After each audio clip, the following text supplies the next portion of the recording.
तुम्ही natural alliance बद्दल एक बोललात, पण आता ही जी खासदार मंडळी आहे जी आता तुमच्याकडे येतात आहेत, ह्यांनी निवडणूक सुद्धा वेगळी लढली होती. आता हे जे निवडून आले ते काँग्रेस आणि राष्ट्रवादी शरदचंद्र पवार पक्षा बरोबर असल्यामुळे निवडून आले अशा पद्धतीचं आहे. आता अशा लोकांना घेताना जनतेचं जे मॅन्डेट आहे त्या मॅन्डेटच्या विरोधात आपण जातोय असं तुम्हाला वाटत नाही का? नाही, हेच 19ला झालं होतं ना. मॅन्डेट एक होतं.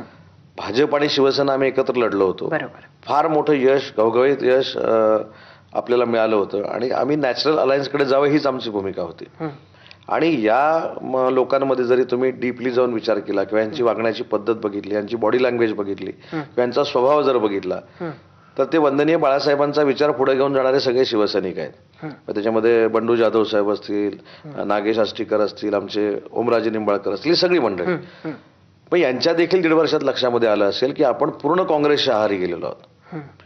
जे राहुल गांधी स्वातंत्र्यवीर सावरकरांवर कडाडून टीका करतात, त्यांची अवहेलना करतात, हे महाराष्ट्राला म्हणजे समजणारं कोडं, म्हणजे उलगणारं कोडं नाही, आवडणारं नाही, अशा राहुल गांधींच्या बरोबर जेव्हा आपण बसतो आणि स्वातंत्र्यवीर सावरकरांचा अपमान सहन करतो, तेव्हा या सगळ्यांना रिअलाइज झालं असेल की आपण ज्या अलायन्स मध्ये लढलो ती अलायन्स स्वातंत्र्यवीर सावरकरांच्या विरोधातली आहे आणि स्वातंत्र्यवीर सावरकरांच्या विरोधात बोलून देखील आपलं पक्ष नेतृत्व काहीच बोलत नाही, हे रिअलाइज झालं असेल.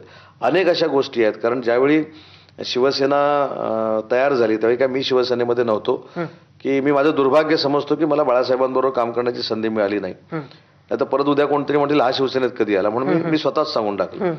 पण जी आयडिओलॉजी आपण म्हणतो ती आयडिओलॉजी नक्की काय होती की मराठी माणूस, हिंदुत्व, आणि हे देखील होतं की राष्ट्रावर प्रेम करणारा जो मुसलमान देखील आहे, जाती धर्माचा माणूस देखील आहे. उदाहरणार्थ साबीर शेख होते साहेबांबरोबर काम करणारे. तर या लोकांना ताकद देण्याची भूमिका ही वंदनीय बाळासाहेब घ्यायचे आणि दुर्दैवानं ते होत नसेल. म्हणून मॅन्डेट मिळालं असताना देखील काँग्रेस बरोबरच आपण सगळ्या गोष्टी करतोय आणि काँग्रेस हिंदुत्ववादी सगळे जे नेते आहेत त्यांच्यावर टीका करते हे ज्यावेळी लक्षात आलं असेल त्यावेळी त्यांनी निर्णय घेतला असेल.